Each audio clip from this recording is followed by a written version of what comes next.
Welcome back, one and all, to the Damage Report. I'm John Iadarola, and that's it. No more, no co-host, okay? We're running a tight, lean ship here. Doggy might be done in the government, but we're still highly efficient on this program, which means that we're just gonna make everything worse. We're not gonna save any money. It'll actually cost more money and lead to a lot of lawsuits. But anyway, we do have a lot of fun news to talk about, and usually I say that highly sarcastically, but we've decided, we sometimes do this like on Friday shows, we're actually gonna be starting with a good news block and mostly polling, but good polling, and it's December 2nd, by the way. There's a special election today, which is almost certainly gonna be good news for our side. Not necessarily a victory in the special election down in Tennessee, but the polling seems to indicate that it's almost certainly gonna be way more competitive than it would otherwise be. And so I think a lot of people might be setting themselves up to think that only if the Democrat miraculously wins, that would be a good sign of things to come.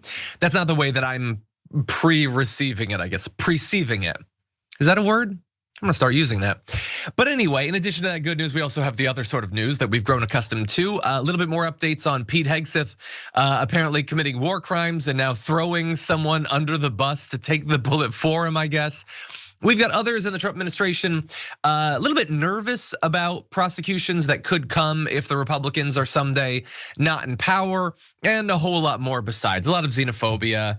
They're taking a hard pivot, I guess, towards immigrants, maybe because the recent elections showed that their anti-trans thing isn't carrying enough weight for them anymore. So they've gone back towards immigrants. That's gonna be a lot of fun for everyone, definitely a good thing.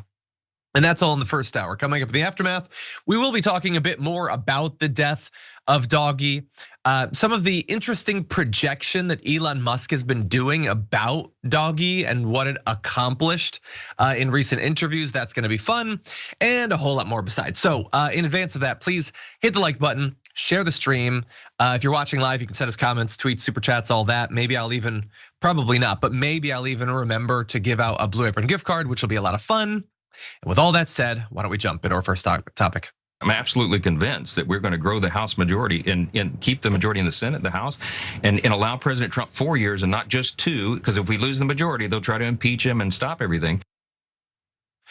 So that is Mike Johnson, I guess, trying to project some confidence or something, but I don't read actual confidence in him. And I know that while he's like an awful guy and he's a weak guy and he's surrendered to Donald Trump, he's handed up all of his power, he can like read a poll, let alone a mountain of polls. He knows that this isn't going well for him. Even their redistricting plot to maintain control hasn't been really working. And so he knows that there's a very good chance that he's not gonna be the speaker in just a little bit. I don't think that he's so much worried about Donald Trump. He's worried about himself, his actual power, the little bit that he has kept hold of for himself. And he should be worried because every day, seemingly, there's some big new poll or important person on the right admitting that things are not looking good for them as we cruise towards the midterms. And Karl Rove, I think, is a great example of this. He is certainly no Democrat, he's no leftist, he's not even a centrist. He's an old school Republican, and yet even he's kind of worried about what he's seeing. Take a look. How frayed is this unity on the Republican side, and what's causing it? Well, what's causing it is they're scared to death of the midterm elections. You cannot run in a midterm election by saying, vote for us because we've done a great job, particularly when people don't feel the consequences of the policies that you've enacted. If the president's big beautiful bill was as instantaneously positive as he thinks, his numbers wouldn't be on approval numbers on the economy wouldn't be in the 30s, and his overall approval wouldn't be in the low 40s. So Republicans are concerned, and they need to have an agenda going into the 2026 midterms, and they don't have a forward-looking agenda at this moment. So that is Karl Rove being one of the Republicans who's gonna make the rounds and say the sorts of things that he's saying, probably so that he will be brought around to do the rounds, but admitting the difficulty that the Republicans are facing. Now, let's also briefly acknowledge, in the style of JR yesterday when we were talking about that Indiana guy, he's also lying a ton there. He's like, big beautiful bill, it doesn't have the instantaneous effect that Trump no, that's not, the problem with the big beautiful bill is not that it's not instantaneously going to help regular people. It's that it's never going to help regular people, and you jackasses know that it's not going to help people because it's not designed to help people. So he's still fundamentally lying about 99% of the substance of all of this. But he doesn't have to run on that bill, so he can at least admit that it's probably not going to be that popular. And so that's like the key piece of their agenda. I don't know what their agenda that they're running on for the midterms is supposed to be. He doesn't really seem to understand it either. That's not good for the Republicans either. All of this is pretty bad, but he does have a little bit more bad news for the Republicans, and it has to do more with Trump. Take a look. If you talk to individual members, they get that they've got a problem. They get that they need to have an agenda. They're a little bit cowed by the White House. You know, they would prefer that it not be dictated to them by the White House. But on the other hand, the White House seems to have a sense of everything needs to come from the West Wing. If the Republicans want to maximize their victories in 2026, they need to go back in the Wayback Machine to 1992 and remember the immortal words of that great strategist, James Carville. It's the economy, stupid, he said. And you got to have an agenda that is forward-looking. What are we going to have in the way of pro-growth policies that Americans will say, yeah, that'll make my family and my community and my financial prospects better.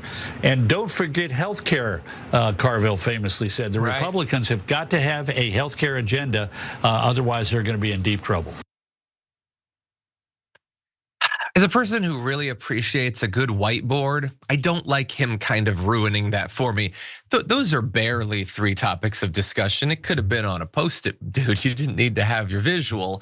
But well, look, I agree with the points, even if not the way that he delivers them. Yeah, they should be focusing on the economy. But again, fundamentally, this is, I'm going to say an honest thing to hide a big lie, which is that, you know, that they want to help most people, that they were put in power to help most people, that donors propelled these campaigns to help most people.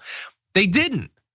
The Republicans came in this year and did what they were actually sent to DC to do. They succeeded in their mission.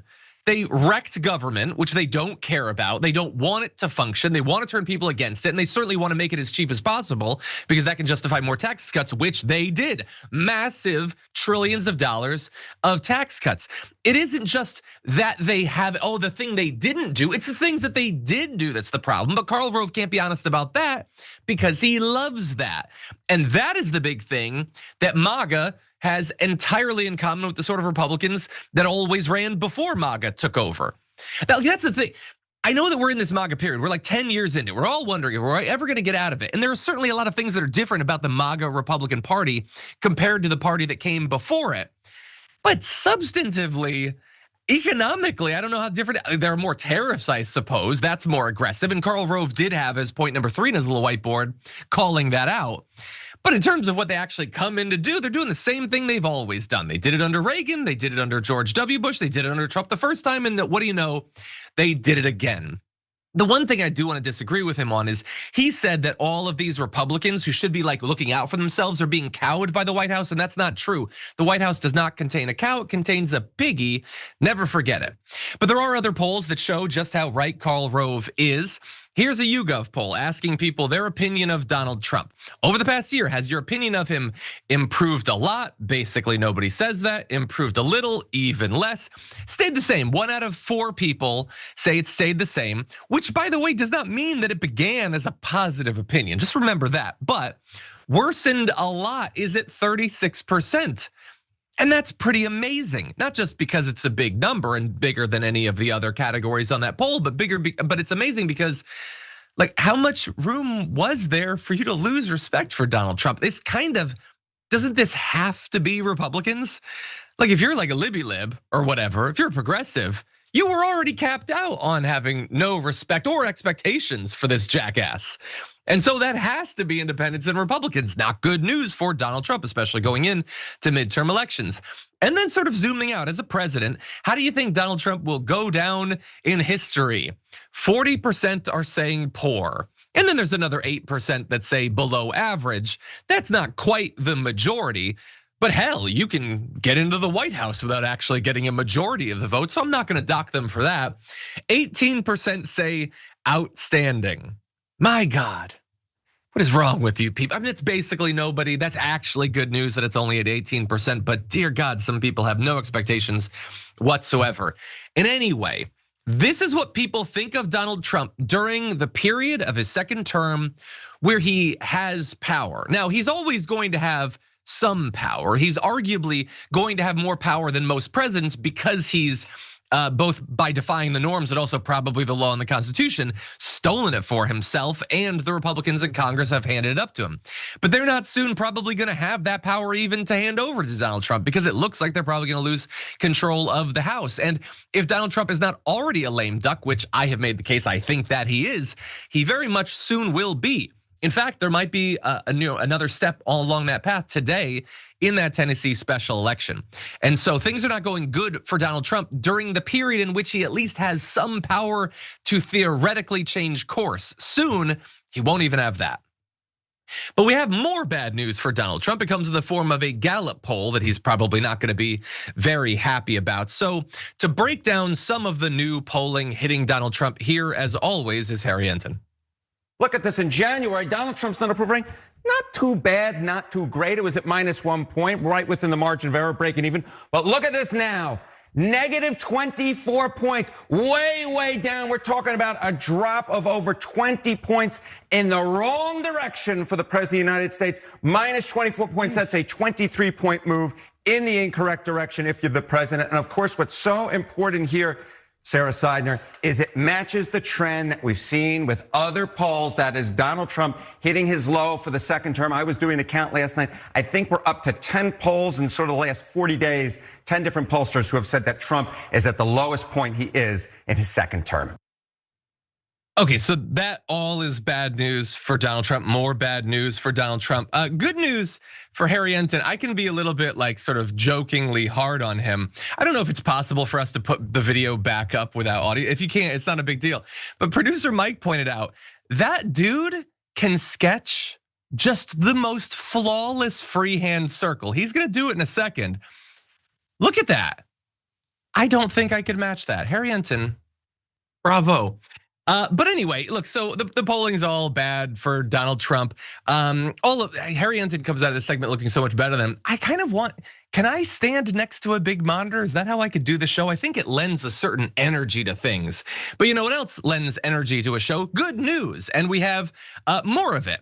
So Donald Trump, as you've probably seen if you follow him on social media, loves to brag about not only how popular he is and how he has 104% approval amongst Republicans, but he's like the most popular president ever, more popular than Lincoln in particular. He always likes to say that is shockingly not true. But it's actually even worse than that for him, which you'll see in this clip. How does this compare to other presidents in their second term at this point in time? Yeah, okay, so this is one of these great examples where I kind of run out of room on the slide. You sure did. Yeah, I run out of room on the slide, so I just put up the Republican presidents. But look, the only one who's worse for me, either among Republicans or Democrats at this point in his second term, is Richard Nixon. And of course, Richard Nixon had to wave adios amigos goodbye less than a year after this poll was taken. He was at -36 points. Trump at -24 points. That beats, or is worse, I should say, beats in the wrong direction. George W. Bush, -19 points. His Republican Party, of course, suffered major losses in the 2006 midterm elections. Dwight Eisenhower, +31 points. Donald Trump has never smelt that at all. I had to go into the archives to dig up that photo. And Ronald Reagan at +41 points. But again, it also is worse than Harry S. Truman. It's worse than Lyndon Baines Johnson. It's worse than Barack Obama. It's worse than Bill Clinton. Anywhere you look, this is the second worst for a president of either party at this point in their second term, dating all the way back since the 1940s. When Donald Trump was what, 20, 22, something like that. But anyway, so not good news. He'll ignore it, of course. If he acknowledges it at all, it'll be just a true social message about how he's more popular than Lincoln or whatever. But that's pretty big. And the reason I like this poll is it's not just one snapshot of, oh, today this is his approval rating. And it's not day one of his first term. It's not even day one of his second term. People have now had the better part of a year to really crystallize an opinion of what he is and what he could be. What is the potential for Donald Trump? They gave him the first 4 years. that should have been enough for them to know never to give him power again. But for some of them, unfortunately, things got rough during the pandemic and, it was crazy times or whatever. So they put him back in, and then they get a double dose of reality. Oh no, this dude sucks and he's never gonna be better. And that is terrible news. When you look, let's put up that chart again, both because I want to reference it and also I hope that Donald Trump sees it and it hurts his feelings. But anyway, couple amazing things there. See, he's at -24. The only person they could find that was more unpopular was Nixon, I think for fairly obvious reasons. And so I wasn't around during the Nixon years or whatever. And there was a lot of bad stuff that was done. Those tapes were kind of rough. I feel like Trump should be less popular than Nixon. Is that a weird thing to say? Nixon did a couple of terrible things. He also did a couple things that weren't that bad. Trump on any given day says worse, more offensive stuff than Nixon on most of his worst days. But I guess people, I don't know, I guess Nixon didn't have as strong of a cult at that point. Also, the fact that Reagan in the mid 80s was at plus 41%, God damn, man, people bought into this propaganda about the economy and didn't seem to realize that that's when Reagan was making massive structural foundational changes to America, our economy, the relationship between the government and the economy that wrecked 2 generations afterward. And we are still trying to get a candidate or a party in power that can reverse some of that. As people often say, you look at any goddamn chart of the economy, productivity, wages, anything across American history, and you're gonna see a big dividing line or a negative turn, which is gonna take place right around when Ronald Reagan was at plus 41 points. It's crazy how history can turn out. But so that's the polling. Let's get into, I was talking about whether he would have the capacity to right the ship, to turn things around, chart a new course. And he probably can't, and reporting is really, I think, proving that point.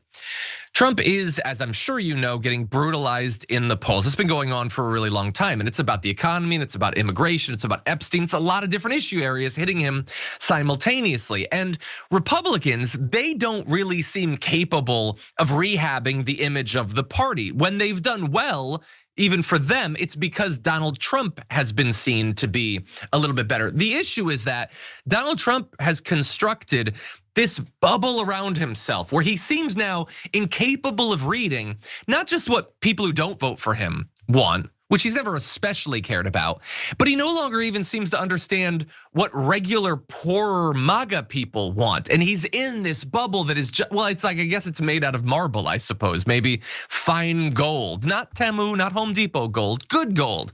And they can't seem to get through it. And so you're starting to see more leaks of frustrated Republicans and people who work in the White House communicating about how hard it is to get through to this guy. And so one close Trump ally speaking to The Atlantic said, people voted for him to lower prices, to bring manufacturing back, to stand up to those taking advantage of them. They didn't vote for him to build a damn gilded ballroom. He's not hearing them. And don't worry, I'm not gonna go off on a whole big thing about the ballroom or whatever, even though there was this amazing breakdown of how in-depth involved he is every day in it, and also about the growth. Okay, I'm not gonna do it. It's ridiculous though how much more he cares about that than anything else. But anyway, apparently the aides around him, they can sort of see how disconnected and elitist he's looking. So they tried to get him to do this big trip, I guess, where he's gonna travel around America and talk about the tax cuts and pretend that they're gonna benefit regular people, do a little casual lying, which might actually help him. And he decided that he didn't wanna do it, because he's been distracted with other things, some of which, if he wasn't a stupid a-hole, could actually bear fruit, but it hasn't. And it's not the sort of thing that most voters really seem to care about. And so he's mostly turned his attention overseas. He obviously wants a Nobel Peace Prize. He's scheduled a summit. He scheduled that summit previously in Alaska with Vladimir Putin while pushing for a ceasefire in Gaza, which we got, and that's why things in Gaza are so great right now. It's just great to be a building or a person in Gaza these days, thankfully for the ceasefire. Then he did, they did the tax legislation. Then there was the big Epstein thing, and then he was able to break through the government shutdown, and then there was even more Epstein stuff. And he's obviously done a terrible job of messaging around that. So this is definitely a hole he's dug for himself. They were hoping that he would get involved in these important primaries like in Virginia and New Jersey, and he didn't do that. He did like a couple of virtual rallies. And this reminds me, we did reporting yesterday on Sleepy Don and how he's done 39% fewer public appearances at this point in his presidency in this term than he did in the first one. And so that's hundreds of events. He could have done a dozen for each of these candidates. And think about it. Donald Trump loves doing rallies, right? In his first term, he was still going around and doing all these big rallies. Why isn't he doing that anymore? He still loves it. It's because either he loves his marble and his ballrooms and his champagne more, or the dude just doesn't have the energy to travel like that anymore. You know, he could drive to a golf course nearby his house every once in a while, but to actually do like an hour-long speech, he just can't weave like he used to. And so they're apparently urging him to reconnect with MAGA, which he doesn't seem to care that much about anymore. They've apparently begun quietly complaining to one another and at times to West Wing officials that in the past 2 months, Trump has squared his attention on a faltering retribution campaign against political foes, which doesn't even really seem to be working, like with Comey. Let's see, a potential war with Venezuela, which I'm sure will clinch the Nobel Prize for him in 2026. Massed ICE raids that have terrorized immigrant communities and have turned a lot of independents against his immigration policy. And of course, the demolishing of the White House's East Wing to construct an opulent ballroom to better entertain wealthy donors as he brags about how much money the richest people in the world have been giving him. When regular voters think that you are not paying attention to them, you're not delivering on your promises to them, and that you in fact don't even understand the issues that they're facing. And he's reminding them of that constantly, saying that prices are going down when they're not, saying that inflation is at nothing when it's not, constantly telling us about how much you can't wait to brush shoulders with billionaires in your ballroom. That's not just not helping you, that's actively hurting your cause. And he seems either too stupid, or his brain is decayed too much, or he just doesn't care anymore. He's just coasting to care. But there are people in the White House that would very much like the Republicans to win the midterms. The question is going to be, can they actually get through the marble bubble that he's ensconced himself in time to make a difference for next year's elections? Anyway, that's our good news on the polling and on Trump's bad position right now. We do have some more negative news to get to on the other side of this break.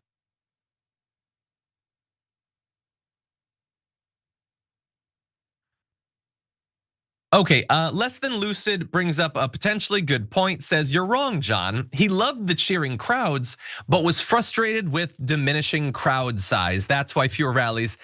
That is a good point. I mean, we did talk about during the election how he wasn't able to pack the stadiums as he was previously. And there were times when Harris had events right near his that actually had more people. Now, of course, that did not in the end lead to him losing the election, but it's probably a lot less fun for him. You know, like if you're, I think I have to make everything in the parlance of wrestling at this point. If you're used to like coming out in a WWE crowd of like 18,000 people and all of a sudden you get fired and it's an indie show with 300, you know, you're probably not gonna wanna do that. It's great for like a newbie. 300 people cheering for me, this is amazing. But he has higher expectations. And they're regular people in the crowd, and he's never really been that interested in them anyway. So I can see how he would lose interest. Good point, Lucid right there. Anyway, let's jump to some of your comments. Cursed INFP sent a membership, which is super nice of you. Thank you for doing that. CD and Northstock Dad, as always, gifting a membership as well. Thank you so much for that.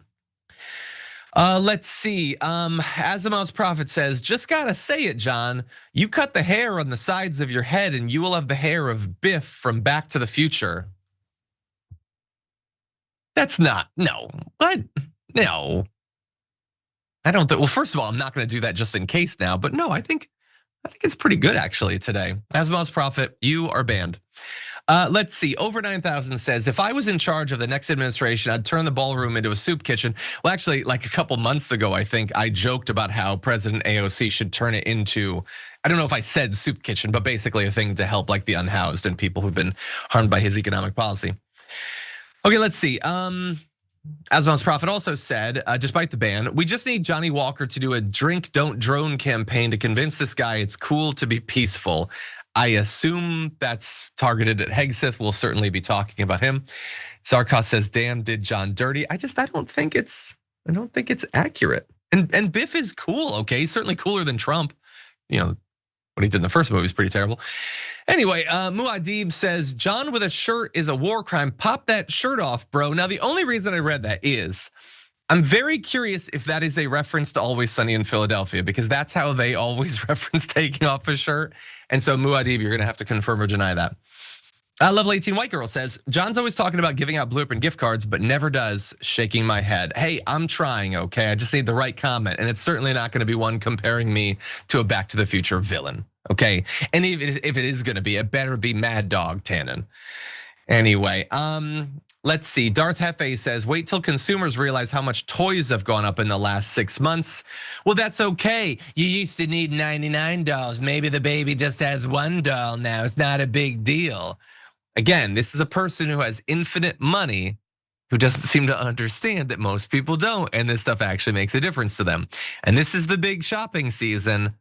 I don't know, apparently, Black Friday, like a lot of people bought stuff. So maybe there's still some deals or whatever, but I would imagine the tariffs are probably really gonna hurt people's Christmas shopping. I don't know about you guys out there. I haven't started doing mine yet, but I'm a little bit worried. I know I recently had to buy a bigger car seat for my daughter, and it was the same car seat that I had bought for my mom's car, I don't know, a few months back or whatever, and it was $50 more. It was the exact same thing, and that's the price of tariffs. I felt it in that moment. Most people might not necessarily have the old data to compare to, but I felt it.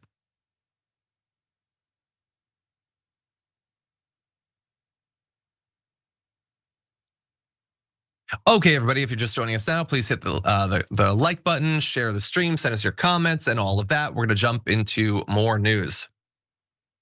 So coming out of the reporting that Pete Hegseth might well have committed a verifiable war crime in murdering the survivors of one of his big drone strikes in the Caribbean, he responded by sort of dodging responsibility for it and then posting a ridiculous AI meme. Conservatives love using AI for everything, of people being murdered in the Pacific. So that somehow wasn't a good response in the eyes of most people. So they're coming out with round 2. Now, how are they going to avoid responsibility for this?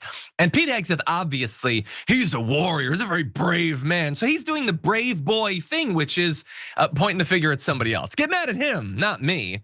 He tweeted this, let's make one thing crystal clear as the crystal I store my whiskey in. Admiral Mitch Bradley is an American hero, a true professional, and has my 100% support. I stand by him and the combat decisions he has made on the September 2nd mission and all others since.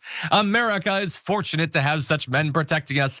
When this Department of War, I don't know what that is, we're gonna have to Google that, says we have the back of our warriors, we mean it. And that is amazing because none of us were talking about Admiral Mitch Bradley. It's not like, Jordan Ewell is setting up an online petition to have people go to the Capitol and find the Admiral. And he's like, no, you will not take down this great man. I stand between you and him. You guys brought him up.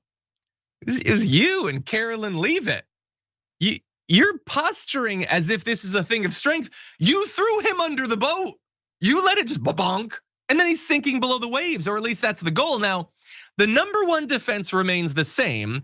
It's all legal or whatever, even though it's definitely not, as we'll get to. But the secondary defense now, okay, well, if it isn't legal, then it was him that broke the law. Okay, we'll see. The thing about it is, in the initial reporting, the sources said that Pete Hegseth ordered it, not this admiral. Now, I don't know, do they have a paper trail of that? Was one of the reporters in a telegram or something? I don't know. I don't know if they can prove that, but they seem to indicate that it was very much not Admiral Mitch Bradley. And anyway, this is a really weird way to handle what is actually a very serious thing. We were talking about war crimes. We're talking about murder, okay? And so I think it's a little bit weird. Even people in the mainstream media think that this is strange, even for this regime. Here is Jake Tapper. Today, there is growing bipartisan concern on Capitol Hill about that second strike, with some suggesting that it could constitute a war crime. This is what White House Press Secretary Caroline Leavitt said about that earlier today. Does the administration deny that second strike happened, or did it happen and the administration denies that Secretary Hegseth gave the order? The latter is true, Abe. To clarify, Admiral Bradley was the one who gave that order for a second strike. And he was well within his authority to do so. Now, please note, the Trump administration went from the Pentagon spokesman claiming, quote, the entire narrative is false. These people just fabricate anonymously sourced stories out of whole cloth. Fake news is the enemy of the people. He said that 2 days ago. To today, the White House confirmed the story. The Hegseth order, the September 2nd strike, the double tap. Remarkable. And if you remember, when we were talking about this yesterday on the show, we broke down Pete Hegseth's first communication about that. And we pointed out that although he, like Sean Parnell, referred to it as fake news, he did not actually deny that it had happened. Now, that was before they came up with the new excuse that it was actually Admiral Mitch Bradley or whatever. But like, this is still super serious. This was murder of defenseless civilians. These were not combatants. We are not in a war. And there was no danger to our troops. Now they're lying and saying that this was in self-defense.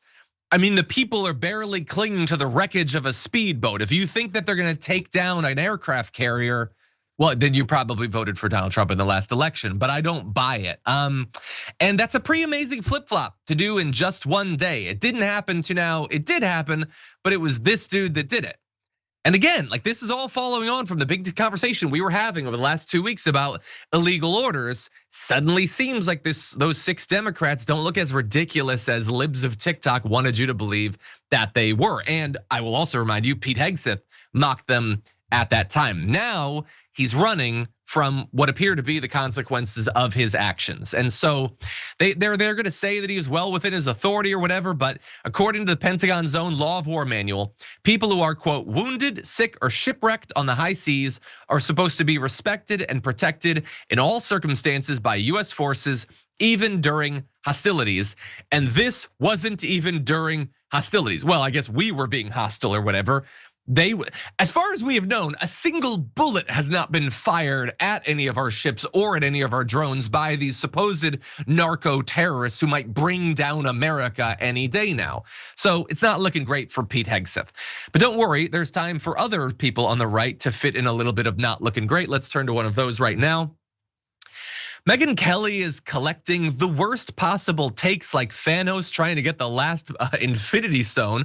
Remember, of course, that she recently went to bat for people who like to have sex with 14, 15, and 16-year-olds recently. And I don't really see what the big deal is. That was what she said last week. That didn't go over too well with her audience, so she's got to win them back. And how do you do that? Bloodlust, bloodthirstiness on display. And we've got that, and it has to do with Pete Hegseth murdering those innocent people clinging to the wreckage of a speedboat. Take a look. So I really do kind of not only want to see them killed in the water, whether they're on the boat or in the water, but I'd really like to see them suffer. I would like Trump and Hegseth to make it last a long time so that they lose a limb and bleed out a little. Like, I'm really having a difficult time ginning up sympathy for these guys who 10 seconds earlier almost got taken out by the initial bomb, but because they managed to get ejected, a little too soon, had to be taken out in the water. I realize legally it may make a difference, but truly, Mark, this is a tough case to really gin up the sympathies of the American people. Yeah. Again, nobody's talking about sympathy. Have I mentioned sympathy? Have I mentioned, I mean, again, bearing in mind that some of them appear in past attacks to have just been fishermen, then yeah, actually maybe a little bit of sympathy for innocent people being murdered as part of a propaganda spree by the Trump regime to get people to support them again. That might be in order. In this particular attack, they do seem to have at least had drugs on the boat. But again, nobody's talking about sympathy, Megyn Kelly. We're talking about the law. You know, that thing that you very casually brushed aside a couple sentences into your rant, your desperate attempt to get your base to still like you. Yeah, that actually is supposed to count for something. Are we a nation of laws? You, I'm sure, have postured thinking that we were before or that we should be. Do you think that Donald Trump and Pete Hegseth or the Admiral should have to follow the law? And if not, then don't come crying if President Buttigieg or President Newsom or President Ocasio-Cortez starts breaking some laws, because you are the one that helped to normalize that. And also just like the general idea, I just want to see them suffer. I want to see their legs blown off. I want to see them bleed out. I don't feel like having any sympathy. I'm glad that she took her cross off for that one. This paragon of Christianity and morality that's gonna tell us what's ethical. Oh, she can gin up a whole bunch of like moral judgment and all that. She can really center her supposed religion when it comes to like, I don't know, demonizing a trans 9-year-old or whatever. But when it comes to Pete Hegseth killing these people, not so much. And also, they're just throughout what she said, there's this like really pathetic weasel words like, oh, and then they had to be taken out. But that's the thing. They didn't have to be taken out when the boat had been destroyed, which, and again, I understand I'm jumping past this, I'm doing the bad thing that I said yesterday we shouldn't do. It was illegal to blow it up in the first place, but it's extra bonus illegal to murder the people afterward. You didn't have to kill them. In fact, the law says that you have to save them and then think about what you could do with those people who you just captured, who are evidently gonna bring in drugs and kill 300 billion people here in America. You could put them on trial. You could question them, find out more about the terrorist organization they're a part of. But of course, Megyn Kelly has to pretend not to understand any of that because her job is not to actually use her brain any more than her heart when it comes to this. It's to support whatever the administration is doing. And that comes in a lot of really grotesque forms. Justifying illegal murder is one of them. Justifying pedophilia was the flavor of a couple of weeks ago. And she has demonstrated over the last month, that's all she's here for, is to just say the thing the regime needs her to say. She tried to go independent after she was fired from Fox News. That didn't work for her. And so she decided my supposed principles, whatever, that is worth infinitely less to me than having people tune into my stupid show. And she's demonstrating that every day. Okay, let's move on to a sort of related topic. Pete Hegseth might be investigated, but in the future, there might be other investigations and we should talk about that. With the Secretary of Defense, Pete Hegseth, already facing these calls for his investigation and potentially prosecution for war crimes, it's raised, I think, a scary prospect for other members of the Trump administration who know like full well that they have been breaking the law in what they've been doing. Now they're thinking, well, if the Democrats get in charge in the House, could there be investigations? If, a Democrat wins in 2028, could there be prosecutions for the crimes we've committed? Many of which are not really like subtle background things. They're invading America, they're killing people. There's a paper trail on a lot of this. And so one of those who almost certainly is gonna face prosecution for fairly obvious reasons under the next Democratic administration is Tom Homan. And Jesse Waters was talking to him recently, asked him if he's worried about this. Democrats are chomping at the bit. They want to go after Hegseth for war crimes. Now they're potentially targeting rank and file soldiers for just obeying orders. Are you worried, Tom, that they're gonna target you with prosecution after this is all over? Oh, they already said they're going to, so come get some. Bottom line is, I'm not gonna let them forget what they did the last 4 years. 500,000 children were separated from their families and smuggled across this border. 250,000 Americans died from drug overdoses that came across that border. Oh yeah, well I say to them, come get some. What are you gonna fight them? Like what? I don't understand. What is the thing that you're doing here? What are you play acting at that you're tough? Like no, they're gonna investigate you. They're gonna continue the investigation that the Trump administration killed into you having a bag full of cash handed to you. One of the most blatantly cartoonishly corrupt things we've seen in the last few years. But that cash is somewhere. Assuming they haven't destroyed all the files, we can be looking into that. So yeah, no, they should come get some on that stuff. And not just that, of course. I mean, God only knows with the immigrant, even if we're forgetting Pete Hegseth and the war crimes and all that. And Jesse Waters, of course, God, he is such a pathetic, cowardly little weasel of saying, oh, they're coming after soldiers for following orders. No, again, like they specifically said for illegal orders, like, can you at least have the one testicle necessary to fight against the thing that was actually said? He doesn't care, he's a propaganda dude. And so with Homan, it isn't even just the corruption. It's also stuff like this where he said, we're not stopping. I don't care what the judges think. I don't care what the left thinks, we're coming. I don't know. Maybe that's literal. I guess if you were sitting on a bag full of $50,000, you'd be pretty revved up physically too. I don't know.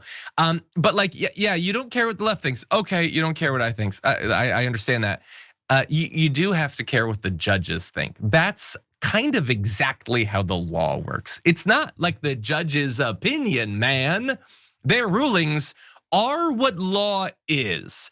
And so if that was him indicating that he's been violating the law, then he can hardly be surprised if there's a prosecution once actual people who care about justice are back in power. And I just want to remind everyone, like we were talking about hypothetically people following illegal orders, and then we had a great example of, oh, there actually have been illegal orders. In terms of defining what the judges think, they've already been doing that. I'll remind you, when we talked about it at the time in March, a federal judge ordered 2 planes of Venezuelans being deported to El Salvador to return to the United States. The Trump administration, however, claimed the order came too late and the plane was already out of US airspace, citing the time the order was filed in the court's electronic docket instead of the verbal order, which came 45 minutes earlier. They're so bad at being the tyrants they want to be. They are so stupid and have such low standards for themselves and for the people in their movement that they think that's the standard we'll have for them, or that that's the standard judges will have for them. And maybe, I mean, look, we should bear in mind, and I'll close on this. Merrick Garland slow rolled the prosecutions. They decided, we're gonna take, these Trump loyalist judges. We're gonna give a couple of cases, and then Eileen Cannon slows down the entire thing. So maybe after watching those couple of years of the ineffectualness of our justice system, even when the crimes are committed in full view, for us to actually get any justice, maybe that's why they have this, what at first glance seems to be unearned confidence.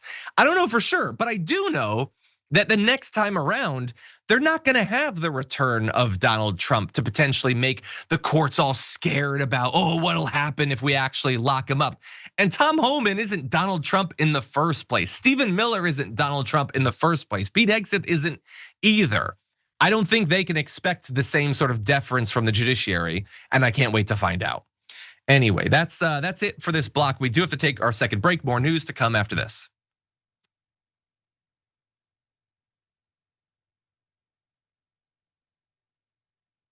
Okay, Skittlebutt says Bondi won't charge any of them. Of course, no, Bondi, no, none of anything I'm saying has anything to do with Bondi.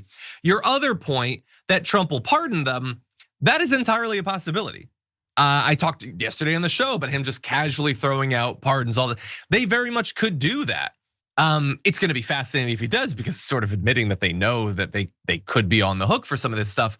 But yeah, that is possible, and that is why I also think there has to be some sort of amendment to curtail the pardon power. I mean, the pardon power has historically been used in a lot of corrupt ways by a lot of different administrations. Clinton got hit after his second term for that. I'm sure we can talk about some from Barack Obama, but Donald Trump this year has showed, now you literally can just do it for pay. It is just now a service that you can provide, and as long as you have a crypto platform to hide the payments that you're receiving, it's not even really illegal because we can't ever know. And so something needs to be done. It has to be, I don't know, some sort of independent board needs to suggest the people. There has to be a process. It cannot just be, yeah, I like that businessman Conman. I'm gonna let him off. Oh, that ex-president, I kind of want him to be involved in the coup in Honduras that I'm setting up. So I'm just gonna send him back down there. Maybe he can get it back. It cannot be that anymore. Anyway, Justin of the Dragon says, hey, you stole the pardon amendment from me. I did not know that you were pushing for that, but we will share credit.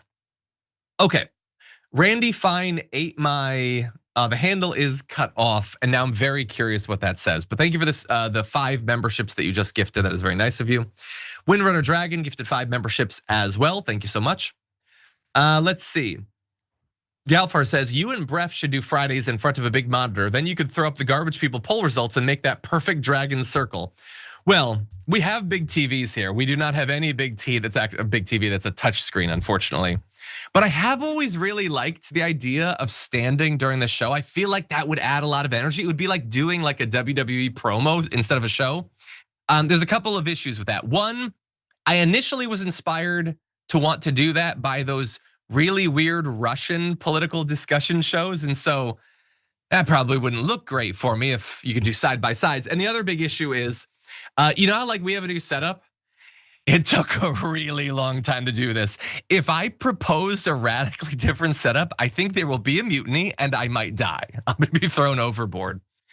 Anyway, Gargoyle Dragon says in a super chat, John, I won't rant about Trump's no balls ballroom, his fancy dancing room, however. Love you and the Damage Report team. Have some great holidays. I kept it short. I had a story I was gonna do about it. I decided not to do it. People are saying you'd be more like Harry Enton. Yeah, I could like finish like the A block and bid it adios amigos or something. I could like weirdly do this to demonstrate everything. Wild hand motion. I am Italian. I could probably really get into the wild hand motions. Anyway. Ravaging Wolverine says, John would regret a standing show within 8 minutes of starting. Yeah, that is true. I would probably be a little bit tired, but anyway, Meme Walker, thank you for the super chat. Very nice of you. Badgering the Witness Dragon says, Fat Boy Stupid is the worst prez of all time. Let's keep it together on that stuff. You know, we mock him for the quiet piggy, but that's the farthest that I go with any of that type of stuff generally. Don't fact check me on that. But anyway, okay, we do have other messages, including from the members, and we will try to get to those as soon as we can, but we have so much more news to get to, so I think it's time for us to get back to the rundown. We'll see you on the other side of this.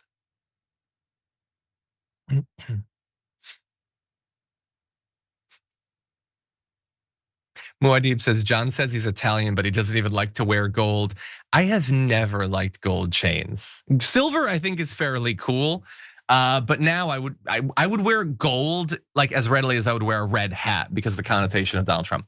Okay, we got more news and we will get to that in just a sec. But first, I want to let you know about a partnership that we've been doing with Noble Mobile, which provides you with a potential way to save money on your wireless plan while also using your phone and the data less. So if you switch to Noble's Noble plan, you can get unlimited data for only $50 a month. And at the end of the month, when you haven't used some of the allotted amount that they say, you get that credited back to your account as cash back. So you've control over your data, the time that it can soak up, and the money that it can represent, all of which is really nice.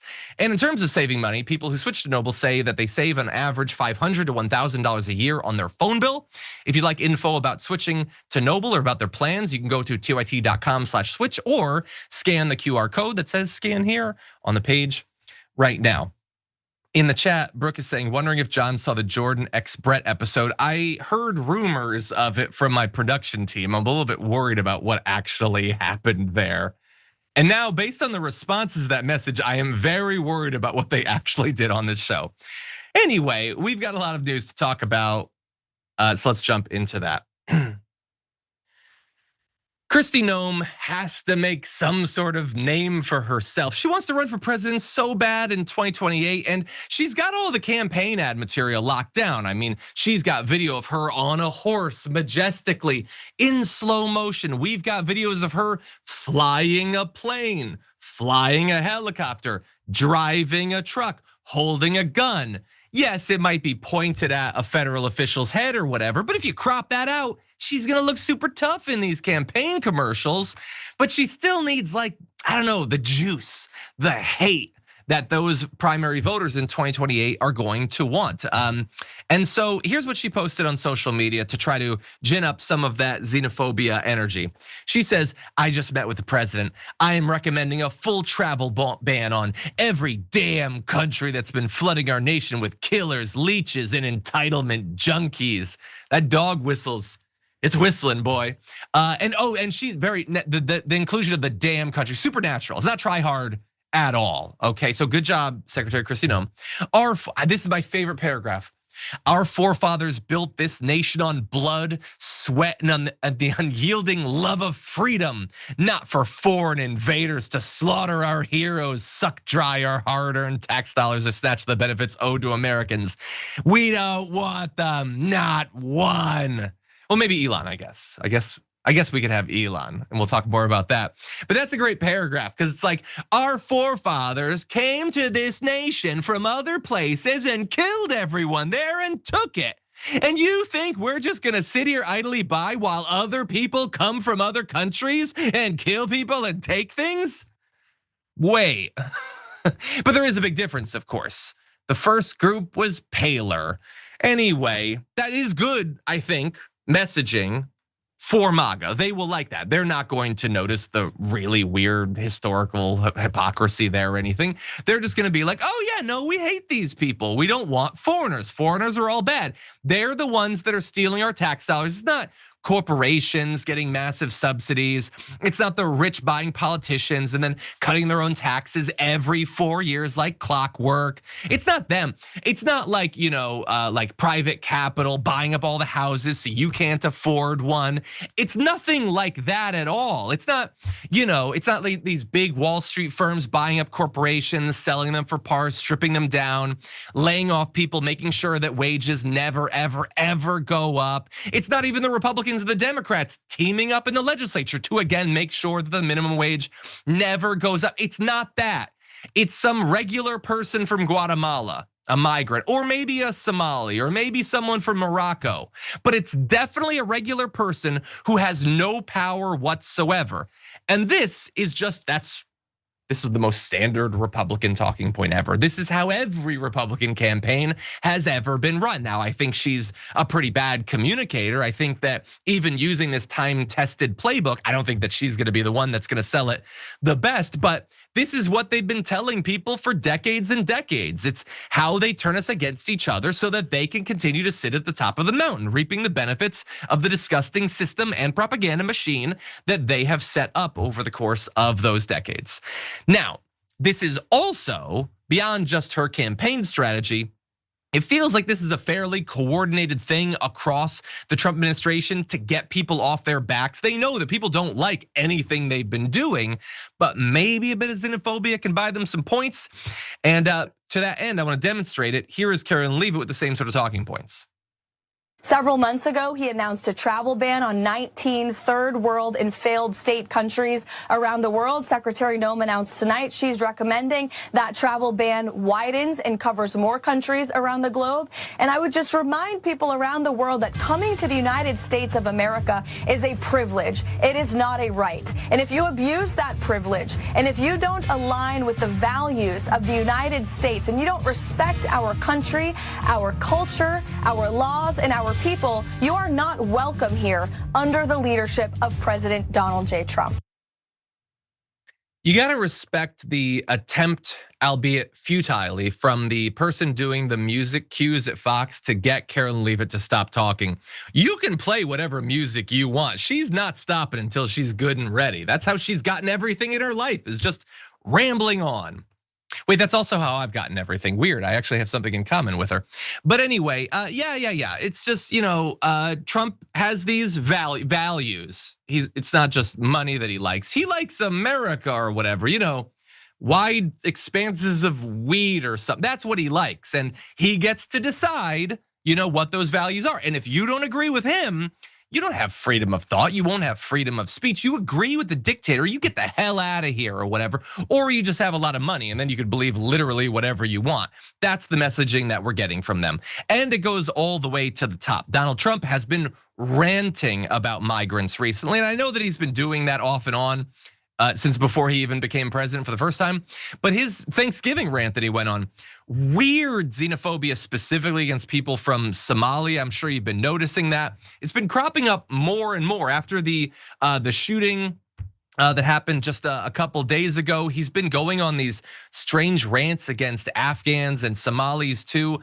This feels like a coordinated thing to try to use xenophobia as like a squirrel thing to get people off their backs about the failed economic policies and the failed immigration policies as well. And so we'll see what ends up happening with the travel ban they're talking about. But whether that policy actually happens, the PR has fully spooled up on this. Okay, with that, let's go to a related topic, more xenophobia. Let's jump into this.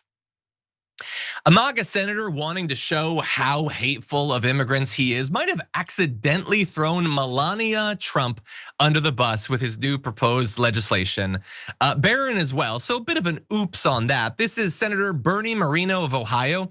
He says he plans to introduce legislation that would end dual citizenship by requiring citizens to declare their exclusive allegiance to the US. He was talking to Fox News and he said, "It was an honor to pledge an oath of allegiance to the United States of America and only to the United States of America. Being an American citizen is an honor and a privilege. And if you want to be an American, it's all or nothing. It's time to end dual citizenship for good." So he has the Exclusive Citizenship Act of 2025. It's billed as a measure that would bolster the interests of the US out of concern that holding dual citizenship creates conflicts of interest and divided loyalties. It would change immigration law to make current dual citizens choose between the US and whatever country they hold citizenship in. And so he just does this thinking like, yeah, screw all these people who want to be foreigners too. That's easy, I could do this, it'll be really popular. Except like, did you stop to like Google, like maybe ask ChatGPT, like, who are some prominent dual citizens? Because some of them are a little bit close to the president. Not necessarily emotionally or probably not physically more than once every couple of years, but Melania is actually a dual citizen, and not just her. Allegedly, Barron Trump is a dual citizen as well, as broken down by the 2024 book, The Art of Her Deal by Washington Post reporter Mary Jordan. They evidently have dual citizenship with Slovenia. They've kept Slovenian passports, so do they have divided loyalties, Bernie Moreno? Are you calling the First Lady a traitor? Is she keeping one foot in a different country because she just doesn't really love us enough? Evidently, for her, it's not an all or nothing thing. And weirdly, Donald Trump hasn't said anything about this yet. He's showing a lack of loyalty and willingness to defend his wife that would do JD Vance proud, actually, when they're being attacked by MAGA. But they are both dual citizens. And so not only them, by the way, I know that MAGA, like Donald Trump doesn't actually care that much about them, but one person he does care about, Elon Musk. Elon Musk holds citizenship for 3 countries: South Africa, for obvious reasons, that's where he's from, the United States for whatever reason, and Canada too. Does anybody else have 3 citizenships? So he clearly doesn't love America, according to Bernie Moreno. It's not an all or nothing for him. It's barely anything. He's dabbling in all sorts of countries. And so I guess he would also have to choose. Not just them, Miriam Adelson, massive donor to the right, holds dual US and Israeli citizenship. And that's sort of the fascinating thing, because the thing about being a dual citizen is that you have citizenship in multiple countries, implying that those other countries allow you to do that.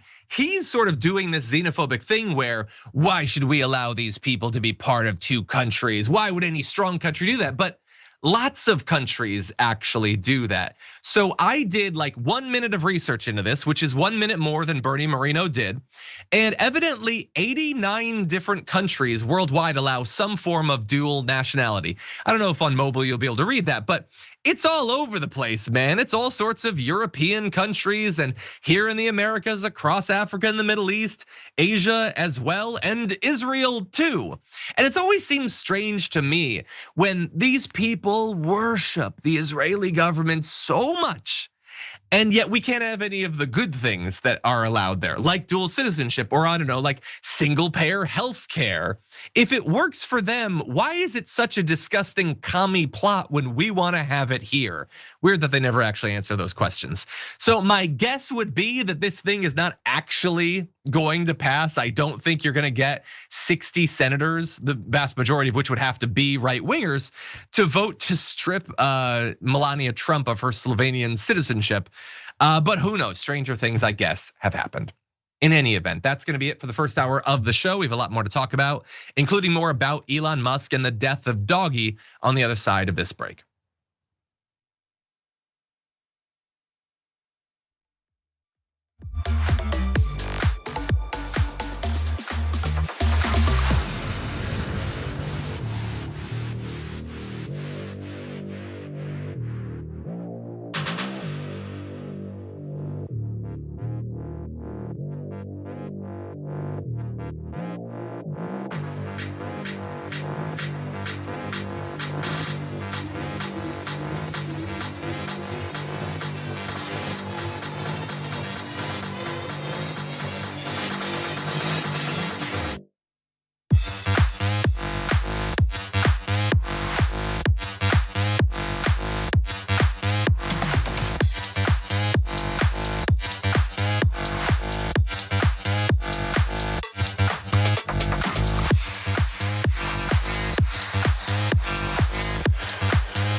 Welcome back, one and all. It's the Aftermath. I'm John Iadarola, and I got some messages for you. Huang says in the members' comments, Hegseth is what happens when you put a Call of Duty lobby in charge of the military. And that is pretty good. Huang, you probably have a Blueprint gift card. If you don't, though, I'd like to give one to you because people thought that I wouldn't give one out and they were almost certainly going to be right, and I want to prove them wrong. So Blueprint gift card to you. I appreciated that comment. Send an email to rewards@tytnetwork.com and they will get you hooked up. Zach says, I still think John should do a book reading from his book and have those play during the break. Let's get some free Johnny Pie book series ads.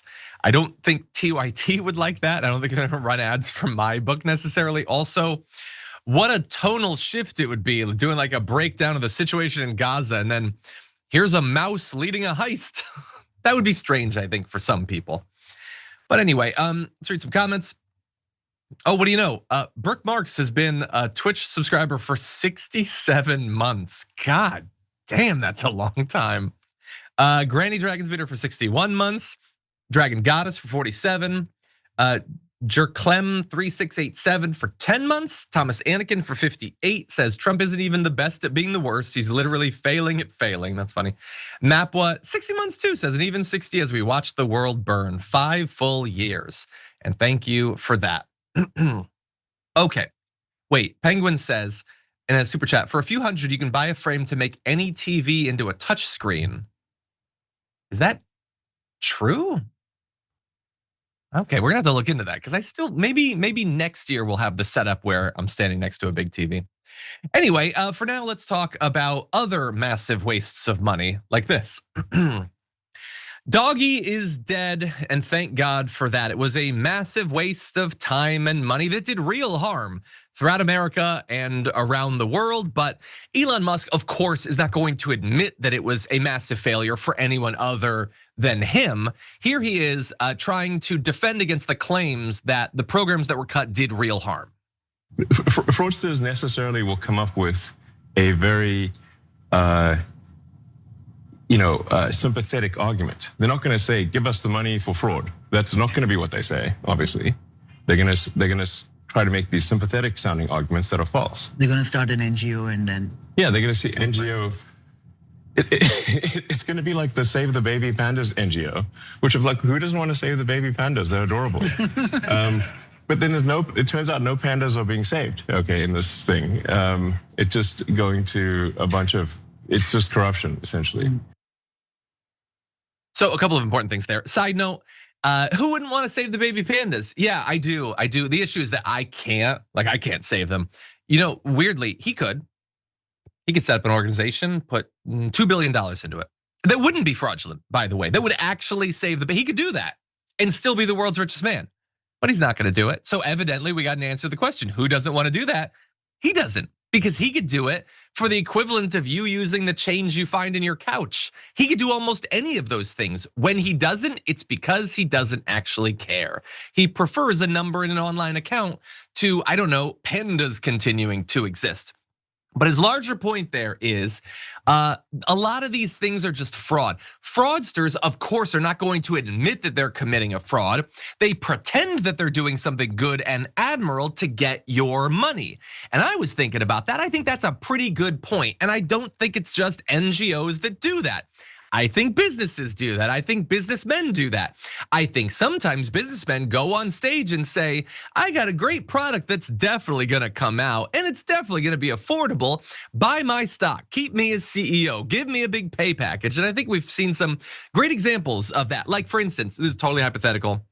Let's say that like you were to brand yourself as being like a savior of the environment and you'd invented electric cars to stop climate change from happening, but then like your company got into a position where you didn't need like the EV subsidies anymore, not as much as other companies do. So you actually advocate for them to be killed.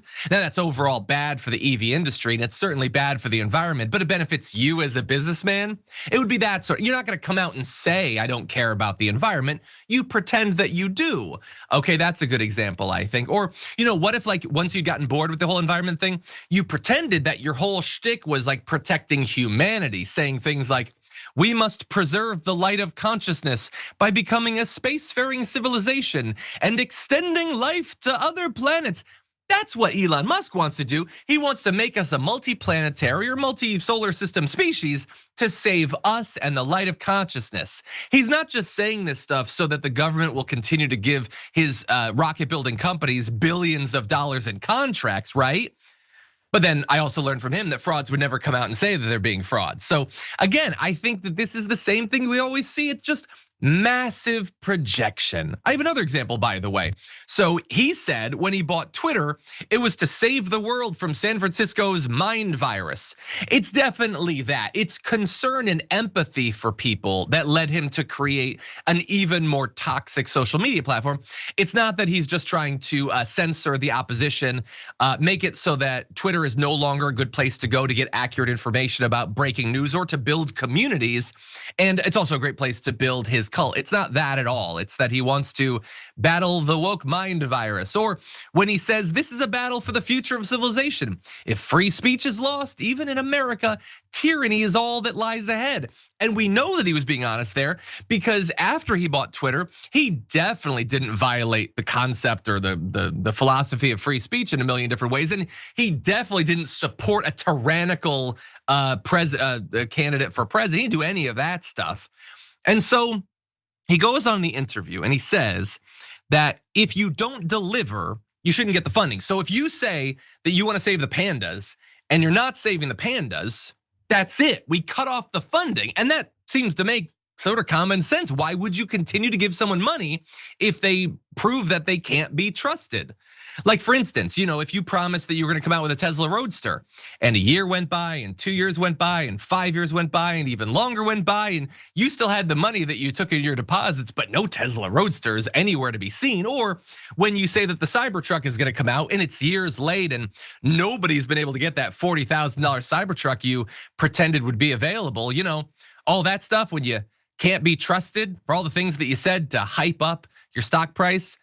It's weird that someone would keep you in a position of power and authority. So I kind of feel like, again, this projection and maybe the shareholders at Tesla should listen to him more seriously than perhaps he actually wants when he projects about Doggy and the cuts that he made at USAID, when really what he's saying describes his own con man tenure as the head of Tesla far better than the actual NGOs he's describing. But anyway, Doggy is dead. That's good news. But is it really? Like everybody's reporting that Doggy is dead. The organization is sort of being shut down, but is it actually shut down? There's reason to believe not so much, and we'll return to that in just a sec. But a lot of people are excited about it formally going away, and let's not allow it to go away without at least one more time acknowledging what an almost immeasurably epic failure it was in its stated goals, at least. So when he was first tapped to lead Doggy, remember it was his idea. Nobody else had ever thought about efficiency in government before. He came up with that in the same way that he invented electric cars and rockets, and I think he invented Mars actually. So he said he would cut $2 trillion within the first year. So then before Trump even gets into office, he says he's gonna cut just $1 trillion instead. After a few months in charge, he downsized the promise further to about $150 billion. And of course, they didn't even get close to even that. And again, why would you keep putting him in positions in power if he proves he can't deliver? That's what he said you should have as your operating principle. So let's talk more about some of these numbers. This summer, Doggy said that it had saved America $52.8 billion by terminating government contracts. So Politico did an in-depth analysis. They could only verify $32.7 billion in actual claimed canceled contracts for a total savings, once you factor in the massive amount that had to be repaid to workers who had been illegally fired and all the lawsuits and all that, a savings of just $1.4 billion. So he promised $2 trillion, they delivered $1.4 billion. And that's so charitable to pretend that all of that is an actual savings when we have lost so much of what we already paid for. Those workers are fired, they're not coming back. They were doing real work. So this isn't even actually a savings. It's literally just less money being spent, even though we're all suffering because of it. And to give an example of how ridiculous their attempts to explain the funding that they were supposedly saving were, In one case, Doggy said that it had saved taxpayers $8 billion by canceling a single contract worth a maximum of $8 million. It's ridiculous. It's an absolute laughing stock. It always was. The idea that nobody's ever tried to save money in government before, we need Elon Musk to do that. And then he proves that he's not remotely interested in doing that. Now, I made clear in the intro to this, it failed in its stated goals to save that money. Now, it didn't fail in its actual goals. It didn't fail in Elon Musk's goals. Elon Musk doesn't actually care about saving $2 trillion of the taxpayer. What the hell does he care about that? He cares about crippling the ability of the government to investigate his companies. And they did succeed in that. They fired tens of thousands, hundreds of thousands of people. They shut down whole organizations, and those are still gone. It didn't really save any money, but it did stop them from investigating him. Remember, Elon Musk routinely breaks the law. That's already been demonstrated for a long time. We just now can't really look into it anymore. And so, look, a lot of that damage continues to be done. USAID, that's gone. Analysis say that already hundreds of thousands of people have died as a result of that. And he's never gonna own up to that, of course. He comes up with these insane evasions to save his ego. In that same interview on the WTF podcast, he said that he made it so that every government payment now has to have a comment attached to it, and that'll save $100 to $200 billion a year. Literally no evidence presented that that is true, but he would very much like you to pretend that it's true so that he again seems like a genius. This is all ridiculous. And I'll remind everyone, they also got other stuff out of this. Remember when Big Balls was beaten up by a couple of kids or whatever? And then they used that as a justification to invade DC with the National Guard? That was just the first domino. They've now done that to multiple states, and they got that thanks to Doggy. They sent the world's weakest little boy out there to be beaten up by two kids, and look at the good it's done for their movement, if not for the country. But I did say, I questioned whether Doggy was actually gone. And there's a couple of reasons you might say that. I'm gonna end this clip with just one though. So the department, you'll recall, had full access to untold reams of sensitive data, including individuals' financial information, health documents, and possibly union records. No one knows what exactly Doggy employees took, what they copied, where they stored it, or what Musk plans to do with it. They covered up what they were doing and what data they were filching by turning off monitoring tools and deleting records of access. They tampered with the code. God knows what they left behind. And so we might well have not seen the end of this in terms of the damage that could be done with blackmailing people, doxing people, revealing secret information, or potentially manipulating things even though they should not have any more access to those systems. And so maybe this story isn't actually done after all. Anyway, with that said, that was all very serious. Let's lighten things up a little bit by jumping into this. Now, Trump has done a lot of crazy Truth Social posting sprees, but I think last night might have been one of the most deranged. He posted over 160 times in a single evening. And there you're just seeing memes and videos and reposts and weird ads. Truth Social truly has the most strange ads. Constant post after post after post after post. And again, I know that you don't have any standards for Donald Trump, and I get it. I don't know why you would. But if your boyfriend posted 160 times on social media in one night, if your mom posted 160 times on social media, someone is saying it was 400. I don't know if we're counting the reposts because he evidently, everything that he posted, he also retruthed, I guess. I don't know if it was 160, I don't know if it was 400, but either way, how do you not institutionalize him? How do you not sit him down and ask like, hey, are you doing okay, buddy?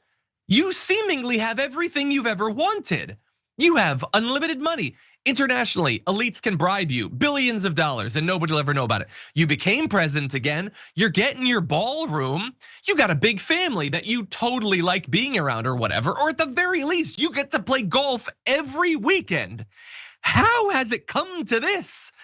Is your insomnia that bad? Is it just that this is what the algorithm does to people?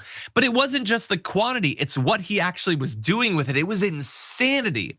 He posted a theory from Alex Jones that Michelle Obama took Biden's auto pen to start pardoning people. Now, obviously, they produced a lot of evidence for this theory. I'm joking, it's just a thing they said to each other, and why would they do any more? That's what their viewers have been trained to accept. But like, they won't even say who the pardons were. I literally don't, like, did they just come up with this on ChatGPT? But that's the thing that Donald Trump, the president of the United States, just put out there with no evidence whatsoever. The former first lady just pardoned people illegally, okay? You have this from Julie Donuts. Julie Donuts obviously deserves a retweet from the president. When the director of national intelligence tells the public Obama committed treason and President Trump is your president, you can 100% know we will see his military tribunal.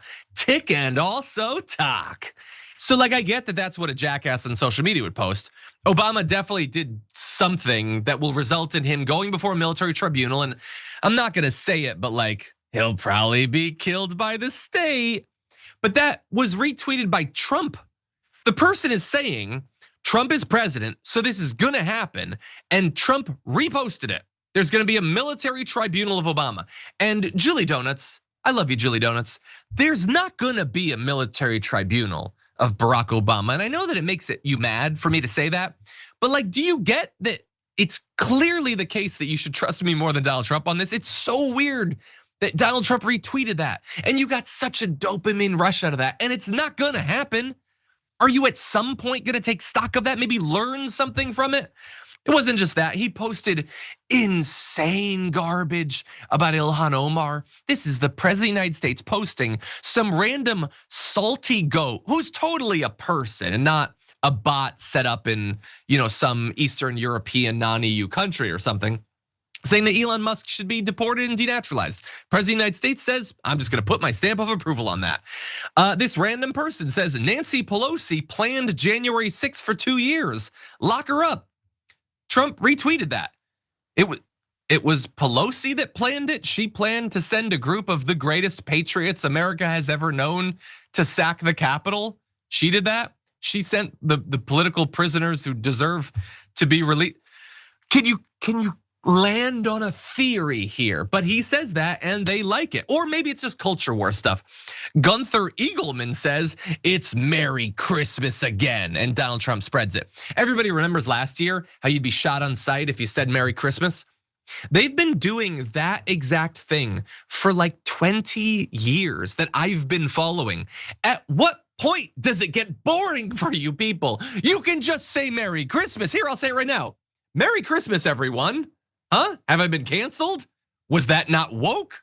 This isn't an actual thing, but this is what Donald Trump does when his back is against the wall and he's trying to win over his base. I think it's pathetic, I think it's flailing, but this is the best that he's got right now. Okay, he also has a fight against the media, so let's end the show by jumping into this. Overwhelmingly, the fake news that we see pumped out of this building on a day-to-day basis, it's honestly overwhelming to keep up with it all.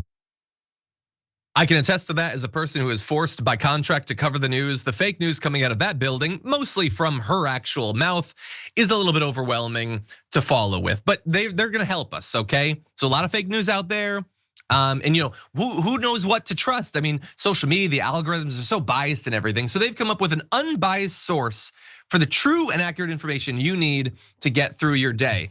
And so the Trump administration have posted this website which exposes fake news. And they included Fox News on it, and Fox News obviously got really mad about that. But if we could go to this, they eventually took down Fox News. They're misidentifying reporters. They literally are spreading fake news on their fake news expose website, which is just, it's just an amazing thing to end the day with. And so we've got their first media offender of the week. So let's bring this up. This is Mark Kelly, of course, he's fake news because he was saying that Trump is gonna give illegal orders. And of course, we know now that they are in fact doing that. They're saying that we should murder the survivors of their bombings in the Caribbean.